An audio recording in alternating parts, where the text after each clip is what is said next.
সকালে উঠে কিছু চাই কি না চাই, বাঙালির চা কিন্তু চাই।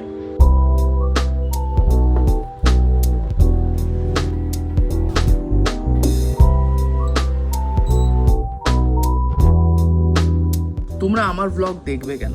আজকের দিনে দাঁড়িয়ে সবাই চায় কন্টেন্ট ক্রিয়েশন করতে। চাকরির সাথে সাথে কন্টেন্ট ক্রিয়েশনকে কীভাবে ম্যানেজ করি, এই যে জাগলিং গেমটা, এটা পেছনের ব্যাক স্টোরিটা এখনও পর্যন্ত আমি কাউকে দেখাইনি। First time I am going to release this exclusively in this vlogs. তো ইউ উইল সি যে কতটা স্ট্রাগল থাকে একটা ফুল টাইম জবকে ম্যানেজ করে একটা কন্টেন্ট ক্রিয়েশন চালানো। And if you follow me in Instagram, কঠিন ছেলে সেম নামেই আছে, তো you will get to know কি আমাকে দেখে মনে হবে না আমি চাকরির সাথে সাথে কন্টেন্ট ক্রিয়েশন করি, দেখে মনে হবে আমি একজন full time content creator. And that is very tough full time content ক্রিয়েশনের মতো করে ভিডিও আপলোড করা। বিশেষ করে ফেস্টিভ্যাল টাইমে আমরা খুব বাজেভাবে বিজি হয়ে যাই। তখন আমরা কীভাবে অফিস আর চাকরিকে ম্যানেজ করি হয়তো ততদিন ধরে ব্লগ কন্টিনিউ করলে তোমরাও দেখতে পাবে। চলো স্নান টান করে রেডি। আমি থাকি তো এই ফ্ল্যাটে, কিন্তু অ্যাকচুয়ালি খাওয়া দাওয়াটা করতে যাই বাবা মার ফ্ল্যাটে। ওটাও দেখাবো বাবা মা কোথায় থাকে। আমিও অ্যাকচুয়ালি ওখানেই থাকতাম, বাট লাস্ট 6 বছর হলো আমি এখানে শিফট করেছি। ও ওয়েট, তোমাদেরকে দেখাতেই ভুলে গেছি, বার্থডের জন্য সকাল সকাল একটা গিফট এসেছে সোল স্টোর থেকে। এটাও আনবক্সিং করবো, আনবক্সিং করবো, দেখাবো। এই যে আমার সর্বক্ষণের সাথে লাইফের একটা ইম্পর্টেন্ট পার্ট, গাড়িটাকে অনেকদিন পরিষ্কার করা হয়নি, নোংরা হয়ে গেছে ট্যাঙ্কটা। So guys, this is my old flat, মানে এইটা পুরনো কোয়ার্টার বলতে পারো, কোয়ার্টারই এটা। কোয়ার্টারেই আমি ছোটো থেকে বড় হয়েছি, তারপরে রিসেন্টলি সুইচ করেছি ওইখানে। যতই একা থেকে নাও না কেন, নিজে রান্না করে খাওয়াটা ইজ টু টাফ ম্যান, মায়ের ওপর ভরসা করতেই হয়। কোল্ড স্টোরের এই গিফটটাকে আনপ্যাক করবো, এটা হেল্প করো, ছেড়ো, না আমি ভিডিও করতে পারবো না। মা আনবক্স করছে আমার গিফট। এই যে এটা অন্ধকারে মা পুরো জ্বলবে, জানো তো? এটা পুরোটা রেডিয়াম দিয়ে তৈরি মেবি। জামাটা সুন্দর ফিট হয়েছে, M size oversize T shirt, heavy লাগে পড়তে আমার। তো হেয়ার ইজ মাই জন্মদিনের লাঞ্চ, ওটস। জন্মদিনে ওটস খাওয়াচ্ছ? ওটস খাওয়াচ্ছ তুমি আমাকে জন্মদিনে? গাইজ, ওটস লাঞ্চ করে আমি এখন যাচ্ছি হনুমান মন্দিরে, হনুমান জয়ন্তীতে। সেম ডেতে জেনারেলি পড়ে না, বাট আজকে আমার জন্মদিন আর হনুমানজির জন্মদিন সেম দিনে পড়েছে।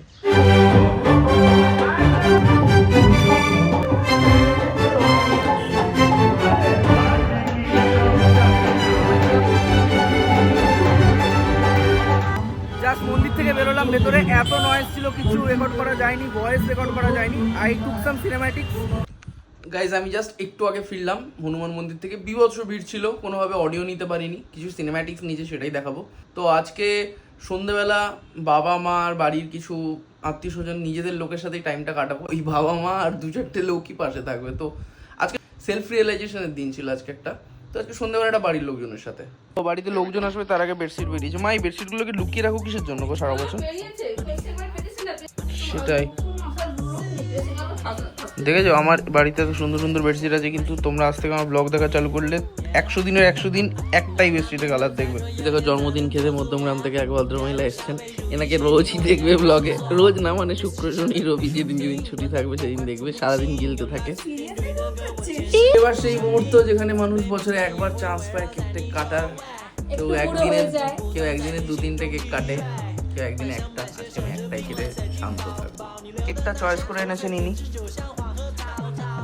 এই কেকটা 10-এর মধ্যে আমি দেবো 5।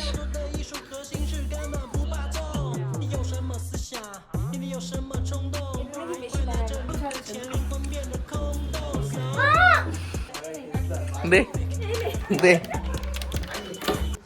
মুখের অবস্থা ফুল খারাপ করে দিয়েছে। আই ডোন্ট সাপোর্ট এই কেক ওয়েস্টটাকে, আমি একদম সাপোর্ট করি না।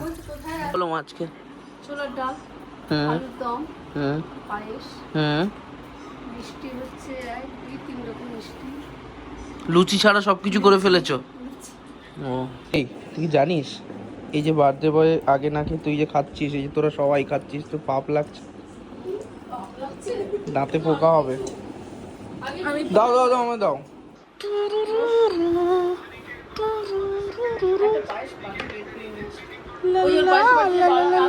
মা, আজকে তুমি যা পায়েস বানিয়েছো, বিভৎস পায়েস বানিয়েছো, হেব্বি লাগছে। ওহ, জাস্ট একটু ফ্রেশ হয়ে বসলাম খেয়ে দিয়ে উঠে। হেল টায়ার্ড, সেই সকাল থেকে উঠে চলছে। আজকের মতো এখানেই ব্লগটা শেষ করব, কারণ এরপর এডিট করতে হবে। This my first day. যদি ভালো লাগে, it's too early to say subscribe, but still if you think যে আমি কিছু ইনপুট দিতে পারবো, then do subscribe. And next day ব্লগে আবার দেখা হচ্ছে।